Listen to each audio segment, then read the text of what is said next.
Chers frères et sœurs dans le Christ, bonjour. Nous voici au premier dimanche du temps de l'Avent de l'année liturgique B. L'Avent, comme nous le savons, vient du latin adventus, qui veut dire l'arrivée.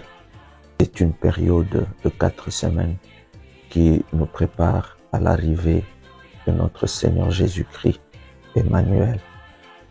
En ce premier dimanche du temps de l'Avent, des textes liturgiques qui nous sont proposés, nous pouvons tirer 3 thèmes pour notre méditation. Le premier thème, Dieu vient à la rencontre de l'homme qui pratique la justice. Pendant beaucoup de temps, beaucoup de jours, beaucoup de fois, nous passons le temps à prier et à crier même, en demandant à Dieu de pouvoir agir dans notre vie, de pouvoir intervenir dans notre vie, de pouvoir nous donner ce dont nous avons besoin. Et il arrive parfois que l'on fasse un constat. C'est que nous demandons, mais nous ne recevons pas ce que nous demandons. Et pendant un temps, ça continue et il y en a qui se découragent. Mais peu se posent la question, pourquoi est-ce que Dieu ne me répond pas? Et voir en moi-même pour découvrir, peut-être que je suis fautif. Et en grande partie, c'est cela. Israël prend conscience, appelle Dieu, mais prend quand même conscience de ce qu'il est, se disant qu'il est fragile. Et est-ce que nous appliquons la justice? Parce que dans la première lecture, il nous est dit, Dieu vient à la rencontre de celui qui pratique la justice dans la joie. Est-ce que dans notre monde, la justice qui se trouve dans nos différentes constitutions, est-ce que nous la pratiquons? C'est la grande question que nous devons nous poser. Et quand nous la pratiquons, est-ce que nous la pratiquons dans la joie? Nous devons être libres de pratiquer la justice dans la joie. Le deuxième thème de notre méditation, c'est rendre grâce à Dieu pour ce qu'il fait pour les autres. Notre monde avance tellement vite et nous sommes toujours pressés à faire des choses pour nous. L'égoïsme est en train de grandir, l'individualisme grandit. Et ça fait que l'on ne veut pas voir l'autre se développer. On devient jaloux quand l'autre bénéficie des grâces du Seigneur.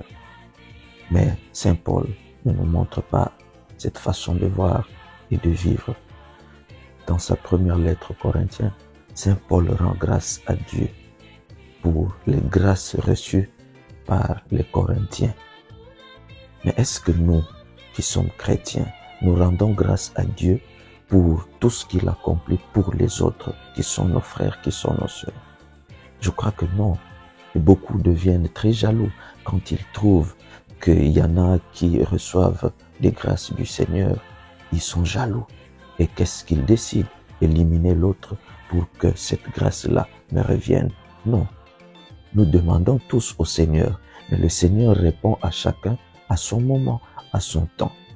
Aujourd'hui, c'est lui. Demain, ça pourra être moi.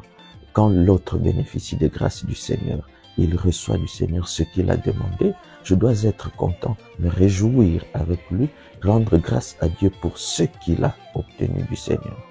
Et le jour où cela va m'arriver, dans cette solidarité, lui aussi sera heureux de voir que j'ai reçu du Seigneur la grâce que j'ai demandée. Il ne faudrait pas que l'on soit jaloux parce que l'autre reçoit quelque chose du Seigneur ou bien l'autre bénéficie de quelque chose d'une autre personne.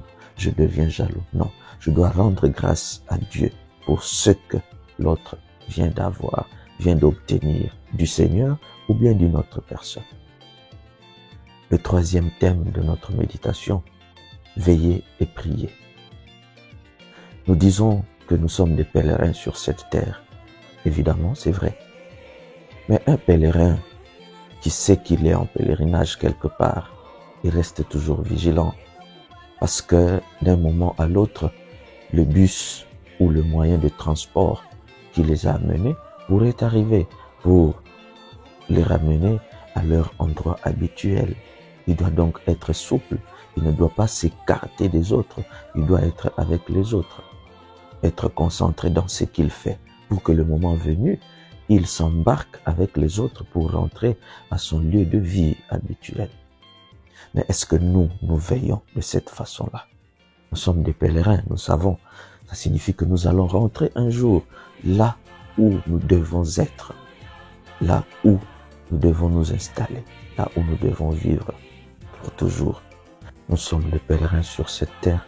Nous devons donc veiller pour que le jour où le Maître viendra nous chercher, que ce jour-là ne nous trouve pas à l'improviste. Il est bien vrai que ça sera à l'improviste, mais nous devons être prêts, qu'il nous trouve déjà bien préparés, afin que nous ne puissions pas rater la bonne place dans son bus.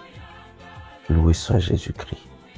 Bon temps de l'Avent et bonne préparation de Noël à tous.